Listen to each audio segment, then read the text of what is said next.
बोलिए पंच परमेष्टि भगवान की। परम घोर तपस्वी भक्त वत्सल स्वामी श्री निहाल चंद जी महाराज। प्रभु ऐसे वैसो मेरे मन में कोई देख सके ना तन में।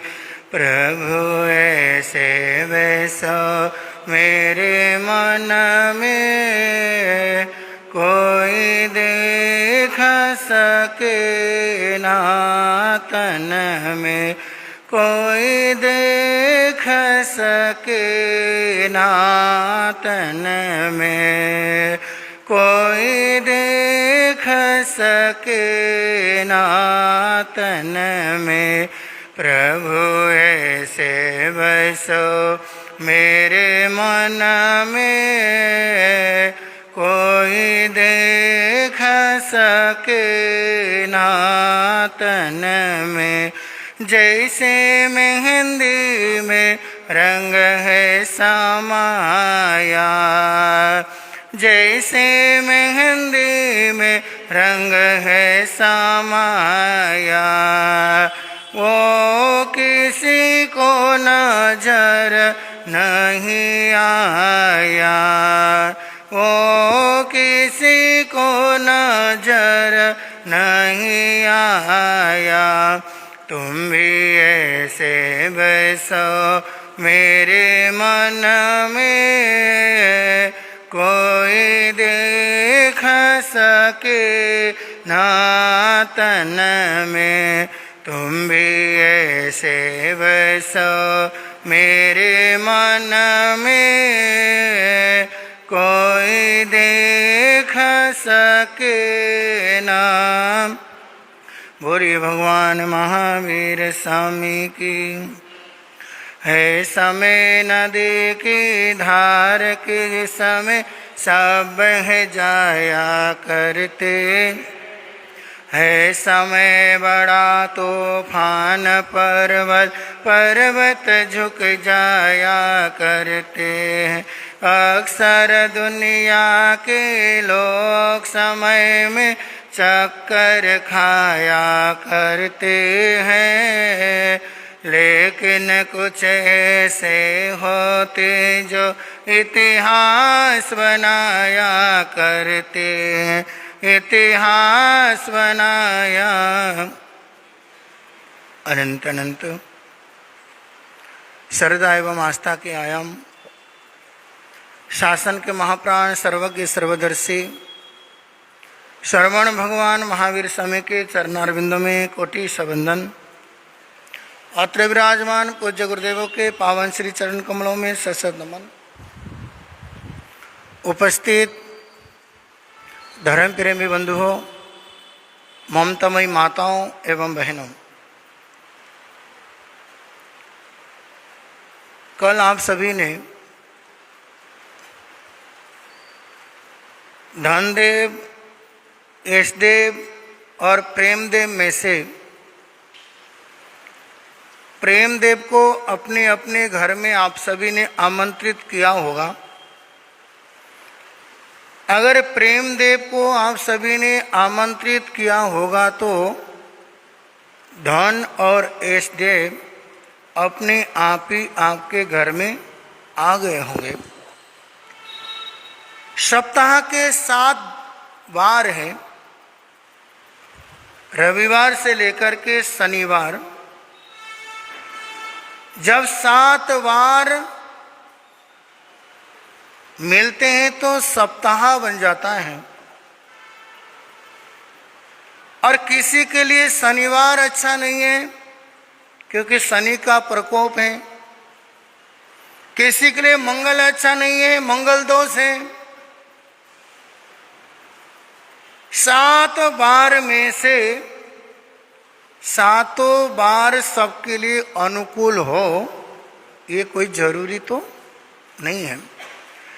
अगर मैं किसी से पूछूं आपको 7 बार में से कौन सा बार अच्छा है, कोई कहेगा गुरुवार अच्छा है, कोई कहेगा बुधवार अच्छा है, सातों बार में से बच्चों से पूछा जाए कि महाराज रविवार अच्छा है क्योंकि 10 बजे तक सोने को मिलता है। अब ये 7 बार में से सभी के लिए सारे बार अच्छे हो ये जरूरी नहीं है, और 7 बार में से सभी के लिए ये बुरे हो अच्छे हो कोई जरूरी नहीं है।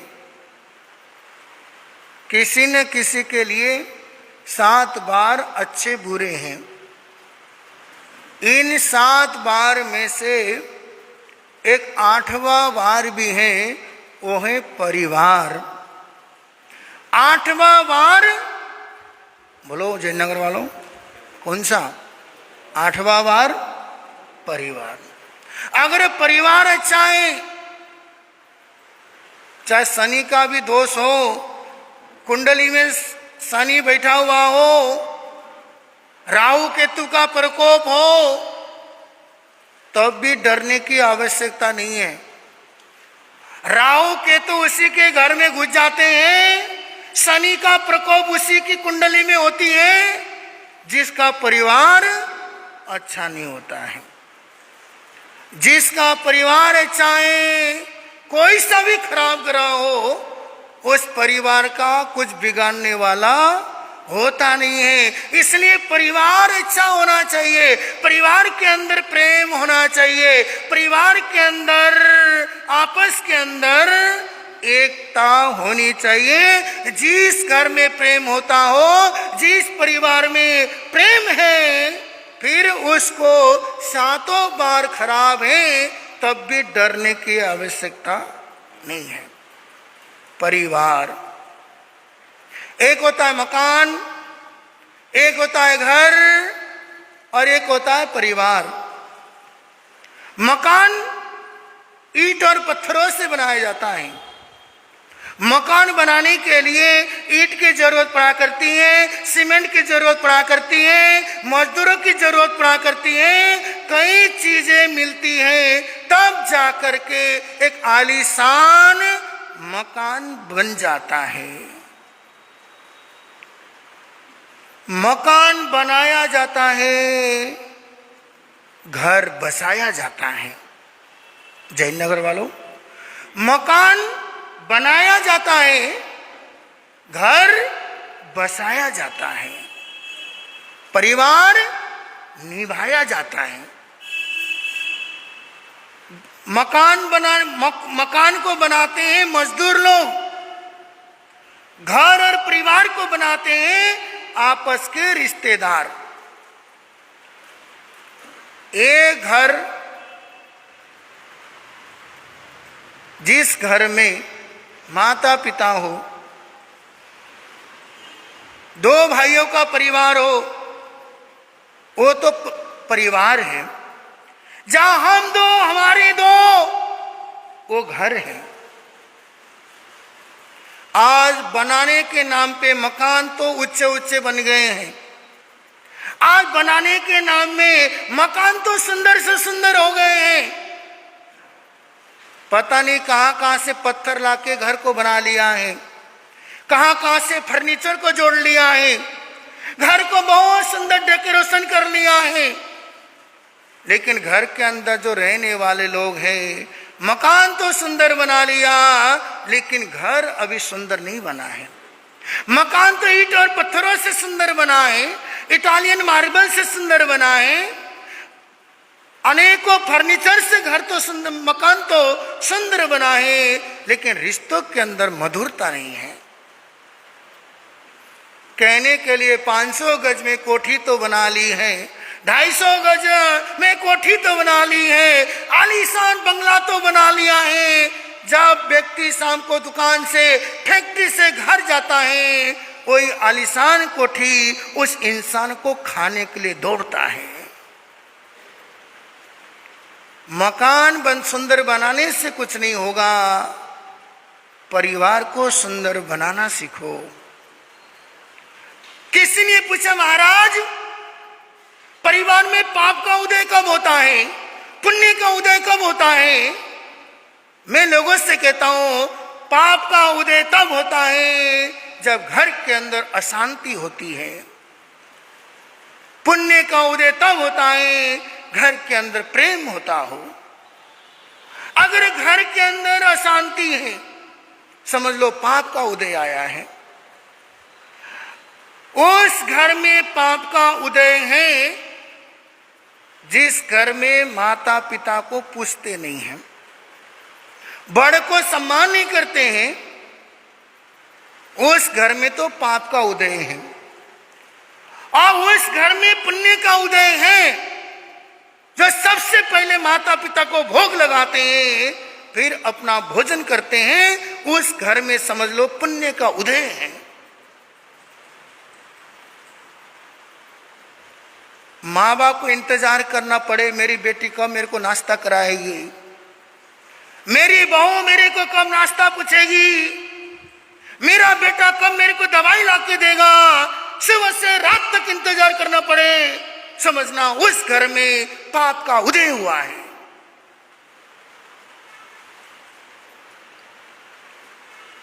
एक बात याद आ गई, वो शहर का नाम तो नहीं बताऊंगा क्योंकि भावड़े के रिश्तेदार हर जगह हैं, और फोन करके पता भी कर लेते महाराज ने आपके शहर की बातें कही थी क्या आप तो नहीं थे, बहुत मामला गड़बड़ है। पंजाब की बातें यहां तक हिंट दे देता हूं, पता कर लेना, लेकिन शहर का नाम नहीं बताऊंगा। एक दिन सुबह सुबह गोचरी को घर में गया, बहुत आलीशान मकान है, बहुत सुंदर मकान है,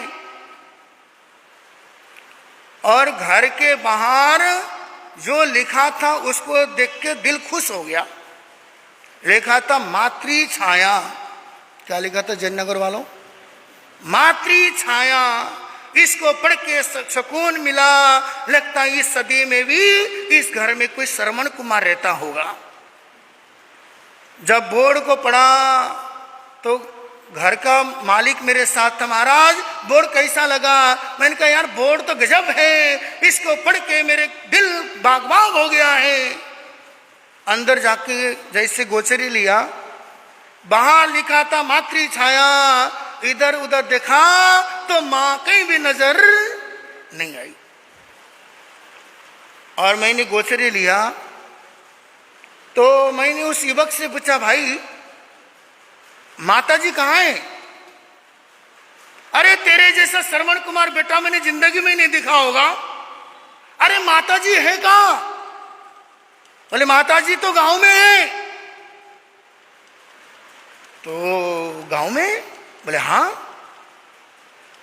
अच्छा कितने भाई हो? बोले महाराज मैं अकेला हूं।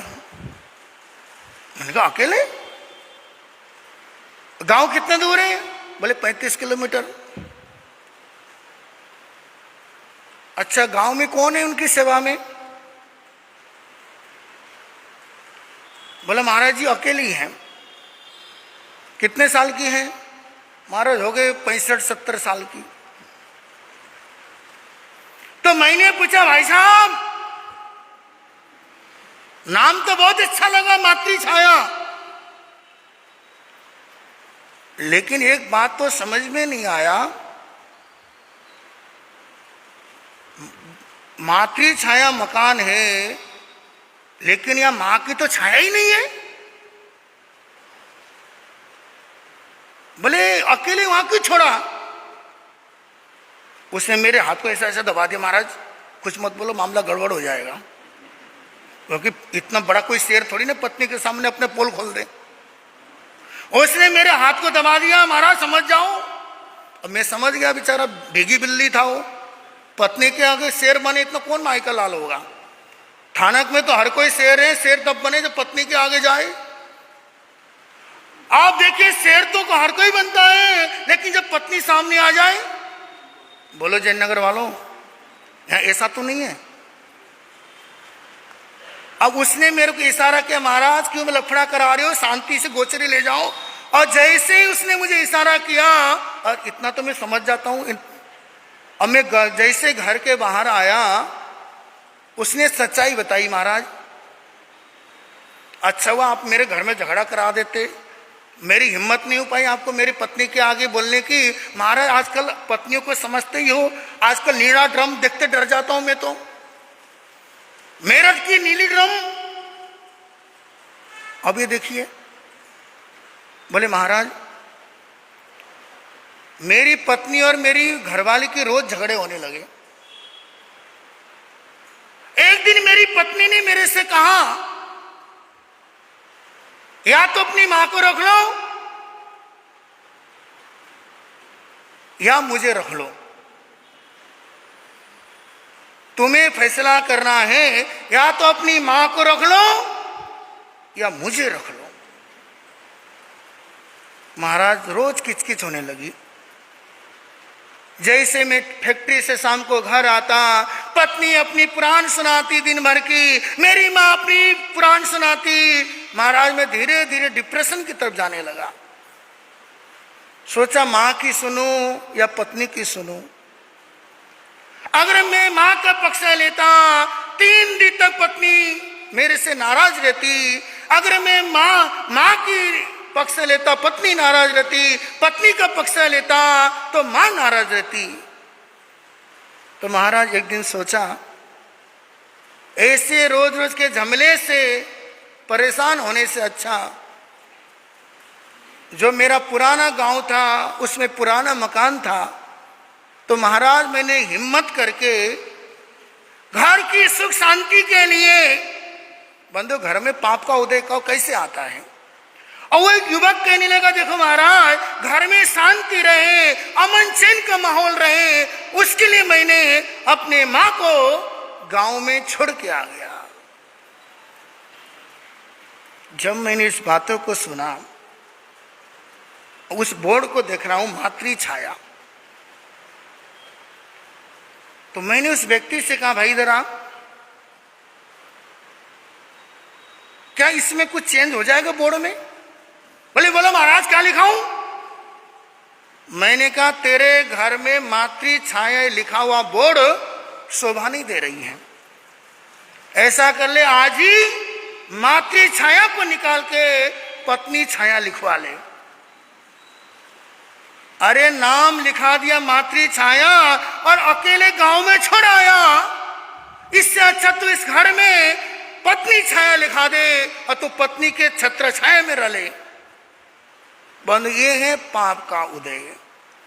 जिस घर में जिस परिवार में माता पिता का सम्मान नहीं है, बड़ों की इज्जत नहीं है, उस घर में पाप का उदय है। इसलिए परिवार बनता है रिश्तों के अंदर जब मिठास होती हो, एक दूसरे के प्रति सम्मान की भावना होती हो, तब जाके एक परिवार का निर्माण होता है। अरे घर को जितने मर्जी सुंदर बना लो, घर को जितने मर्जी सजा लो, घर को सजाने से कुछ नहीं होगा। घर में महंगे से महंगे चीजों से घर को सुंदर बनाने से कुछ नहीं होगा, जब तक रिश्तों के अंदर मिठास नहीं होगा। बंधु जब तक रिश्तों के अंदर मिठास नहीं होगा, घर में रहने वाले सदस्यों का एक दूसरे के प्रति प्रेम नहीं होगा, बंधु घर कभी स्वर्ग बन ही नहीं सकता है। बंधु आज हर घर नरक बन रहे हैं और नरक बनने की तरफ अग्रसर हो रहे हैं। बंधु आज हर घर में नरक बन रहे हैं। छोटा सा परिवार है, उस परिवार में शांति नहीं है। बंधुओं पहले इतने सामूहिक परिवार हुआ करते थे, 40-40, 50-50 सदस्य हुआ करते थे, तब भी घर के अंदर शांति हुआ करता था। पहले के घर छोटे होते थे, परिवार बड़े होते थे। आज घर बड़े हैं, परिवार की सोच छोटी है। पहले 4 कमरे में रहते थे, 4 भाइयों का परिवार, फिर भी उस घर के अंदर शांति हुआ करती थी। लेकिन आज 8 कमरों का घर है, रहने वाले 4 हैं, फिर भी उस घर के अंदर शांति और अमन चैन का माहौल नहीं है। घर को स्वर्ग बनाने के लिए सबसे पहला है बड़ों के प्रति प्रार्थना के भाव हो। घर में जितने भी बुजुर्ग हैं, अपनों से बड़े हैं, उनके प्रति प्रार्थना के भाव हो। मंदिर में जाके प्रार्थना कर लेना आसान है, मूर्ति को जाके प्रार्थना कर लेना आसान है, लेकिन माता पिता के सामने प्रार्थना करना बहुत मुश्किल है। आज का इंसान मंदिरों में जाके परमात्मा को फूल तो चढ़ा लेता है, आज का इंसान मंदिरों में जाके भगवान के मूर्ति में चुनरी तो उड़ा लेता है, लेकिन मां को एक साड़ी तक भी नहीं पूछता है। आज का नादान इंसान भगवान को क्या है प्रसाद चढ़ाता है, लेकिन मां को 2 टाइम का भोजन भी नहीं पूछता है। संतों के चरणों को आके छू लेगा, लेकिन माता पिता के चरणों को नहीं छुएगा। बंधु, सबसे पहले माता पिता के चरण छुओ, फिर संतों के चरण छुओ, फिर मंदिर के उस मूर्ति को पूजो। अरे पहले पूजनीय वंदनीय तुम्हारे माँ बाप हैं जो तुम्हें इस धरती में लेकर के आए। अरे मंदिर के पत्थरों के मूर्ति को तो एक कारीगर ने बनाया है, लेकिन तुम्हें तो तुम्हारे माँ बाप ने बनाया है।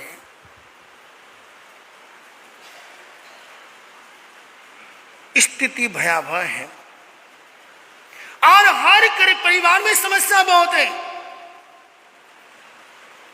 बाप अब तक कहता महाराज मेरा बेटा सुनता नहीं है, बेटा आके कहता महाराज मेरे पिता को समझा दो ना, सासू आके कहती महाराज मेरी बहू को समझाओ, कोई बहू दिन को आके कहती महाराज मेरे सासू को समझाओ। और महाराज बने इसलिए एक दूसरे को समझाते रहो, बने किस लिए हैं? असाधु वही तो करता है, चाहे समाज में हो मीटिंग करा के उनका सुलझड़ा कराओ। मेरे टाइम में तो वो भी नहीं हो रहा है। आज समाज क्या है, या तो समाज को सुधारो या तुम्हारे घर परिवार को सुधारो।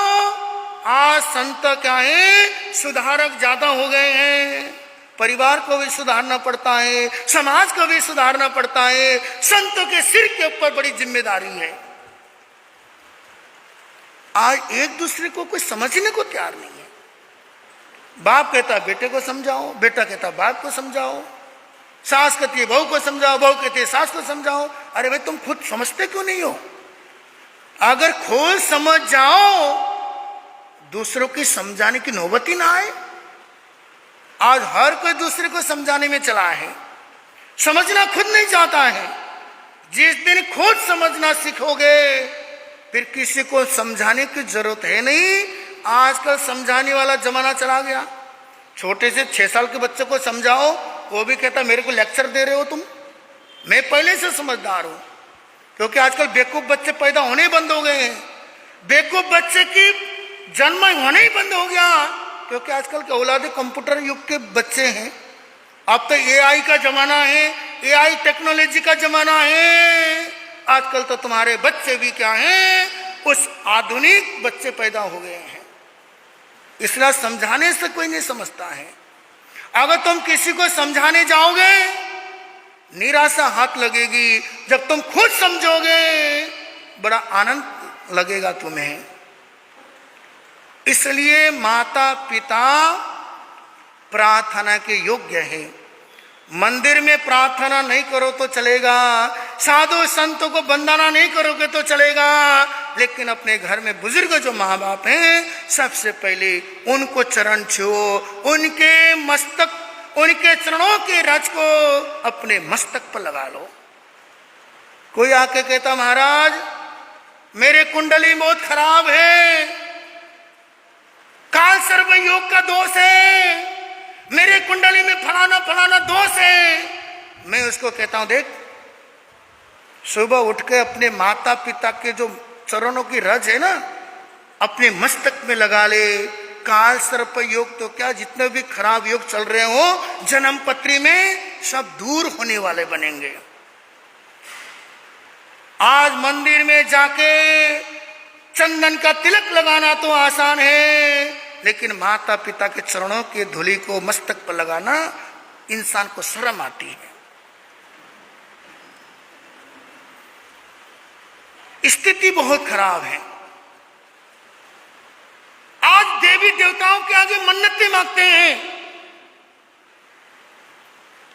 लेकिन माता पिता के आगे कितनी मांगते हैं हम? माता पिता से तो वसीयत मांगते हैं, मन्नत नहीं। आज माता पिता से तो वसीयत मांगते हैं। आजकल के युवा पीढ़ी तो ये इंतजार करते कब मेरे माँ बाप मर जाए, रोज दुआ करते हैं। स्थिति खराब है। आज स्थिति बड़ी भयावह है। आज जिस घर में देखो, जिस परिवार में देखो,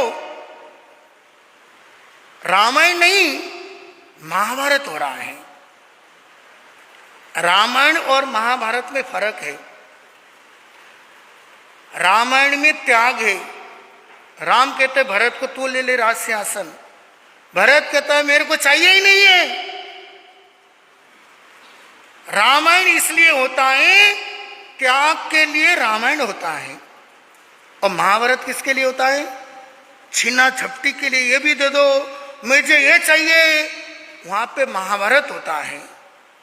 जहां लेने की जिद हो वहां पे महाभारत है, जहां देने की जिद हो वहां पे रामायण है। अब ये सोचिए कि आप अपने घर को रामायण बनाना चाहते हो या महाभारत बनाना चाहते हो। आपको फैसला करना है, क्योंकि परिवार एक ही दिन में स्वर्ग नहीं होता है। तो आज तो दूसरा ही दिन है, तो कल फिर चर्चा करेंगे कि अपना घर कैसे स्वर्ग बनाए। मरने के बाद स्वर्ग मिले या ना मिले कोई गारंटी तो नहीं है। मेरठ वालों, मैं तो जीते जी आपके घर को स्वर्ग बनाने आया हूं। अरे मरने के बाद स्वर्ग बने तो क्या बने? अरे मरने के बाद स्वर्ग दिखा तो क्या दिखा? अरे जैन नगर वालों, अरे मैं तो जीते जी आपके जीवन को स्वर्ग बनाना चाहता हूं। आपके घर, आपके परिवार को मैं स्वर्ग में उस माहौल देखना चाहता हूं। इसलिए जयनगर वालों, अपने घर को स्वर्ग बनाना चाहते हो, अपने घर को राम का घर बनाना चाहते हो, महावीर का घर बनाना चाहते हो, तो आइए हम अपने अपने घर को राम और महावीर का घर बना करके आगे जाएंगे। तो हमारा घर, हमारा परिवार क्या है, शांतिमय, सौहार्दमय, स्वर्ग में बनने में देर नहीं लगता है। हम अपने घर को स्वर्ग बनाए, अपने जीवन को स्वर्ग बनाए। इन्हीं शब्द के साथ ओम।